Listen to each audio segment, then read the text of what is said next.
aren't you? Well, that's where I cut my teeth as a working newspaper man in the Dallas-Fort Worth area, going all the way back to the '60s. Amazing. So you're also doing, the circuit. You're done, the monochronomic gold, monatomic. How do you say it?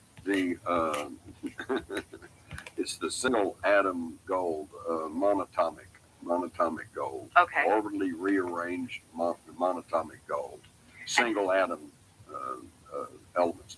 These, by the way, this is nothing that's just outrageous and unheard of, because monatomic gold, silver, heavy metals, they're in everything. They're in water. They're in food. We ingest them.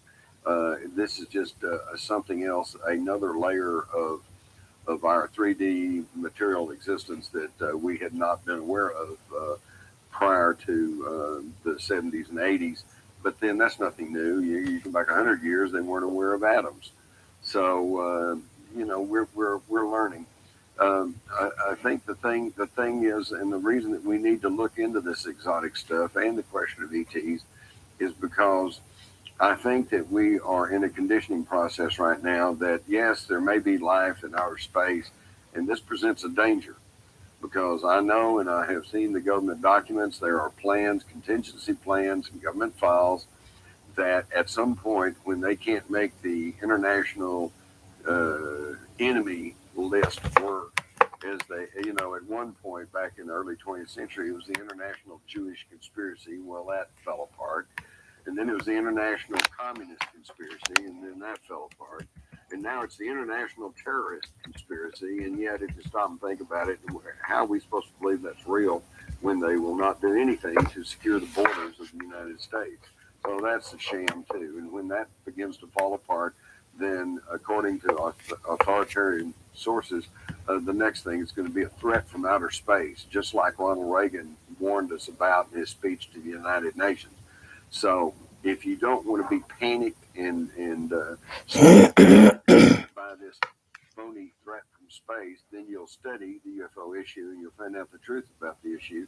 And then when they say, oh, no, there really are aliens and they're coming to eat you and you have to give up all the rest of your liberty so we can protect you, you can say, nah, I don't think so. Right, absolutely. But so, I mean, through remote viewing, you became a remote viewer yourself. Is that right? I have, in my study of remote viewing, I did participate in some remote viewing studies and in some testing. And interestingly enough, I tested pretty well. I'm not surprised because you've got a great sort of objectivity about the way you look at different topics. And from what I understand, I've studied remote viewing a little myself, and I understand that it really takes sort of an impartial look at what's in on the other side, so to speak. I was kind of surprised to find out that I tested so well in remote viewing, but then as I thought about it, it really wasn't that surprising, because as a journalist and a newspaper man, I had long since learned to somewhat trust my intuition. And my intuition rarely let me down, and that's, of course, that's getting to the soft psychic signal that's at the heart of the remote viewing experience. Absolutely. So where are you with that as far as using that in what you're going down this road, you're sort of investigating the Nazi connection behind our government and what's going on now in America. And so how does the remote viewing sort of help you in that sort of journey? Well, it's actually not much at all, which is surprising and probably pretty stupid. But it's like, I know I should exercise a whole lot more than I do, but I just don't, because I'm too busy doing other things. And it's the same thing with remote viewing. I really probably should sit down at least once a day and try to keep my remote viewing skills up to, razor edge, but I don't. But you are using your intuition, right? Right. In your investigation. And it's helped me learn to even give more trust to my intuition. Right. So where are we going as a country right now, and why? The United States has always been, at least been attempted to be dominated by a wealthy elite. And that goes all the way back. Alexander Hamilton and his rich friends, they wanted to run the country because they felt like that the rich people knew how to handle things and somehow had better sense than everybody else. So that's nothing new.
Hello, Moto.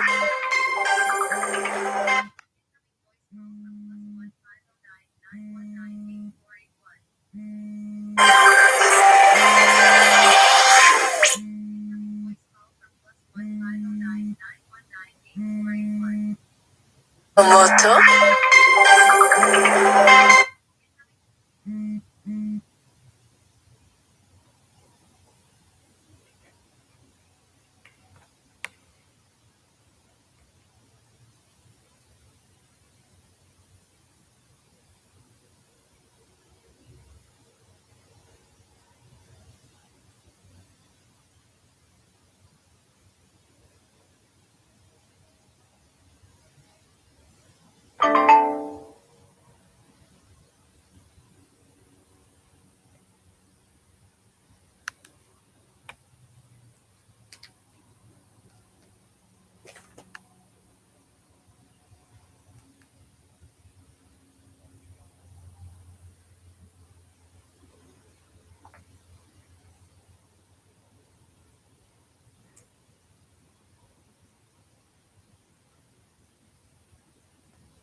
Okay, let me see here. Oh, fuck. Where are my fucking pants? $50. Where to go? There's my moolah, baby. Oh my god. Fucking money. Oh my god, dude. You might have to come in. You might have to. What the fuck did I just fucking do with that shit? Okay, can you over here? Okay. Too many fucking retards in my life. No, wait a minute. Motherfucker. Ooh.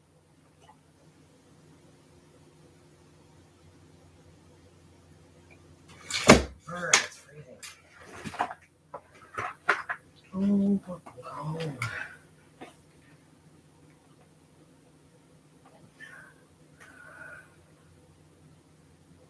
Ay, ay, ay.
Hey, what are you doing? I'm very retarded. Did you get my text? Oh, I'll give you another. I'll give you another.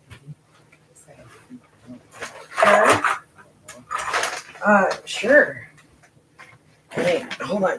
Let me get that other 50. Where did I put it? Where the fuck did I put it? God damn it. I just fucking had it in my fucking hand. The fuck did I do with it? I picked it up over here. Fucking dur. Here, like, what did I just do with it? Yeah, just go ahead and come in. I can't even find the money. You'll have to come in because I don't know what I did with it. What? You'll have to come in. I don't know what to do with my money. Yeah. Yes, I'm sorry, Randall.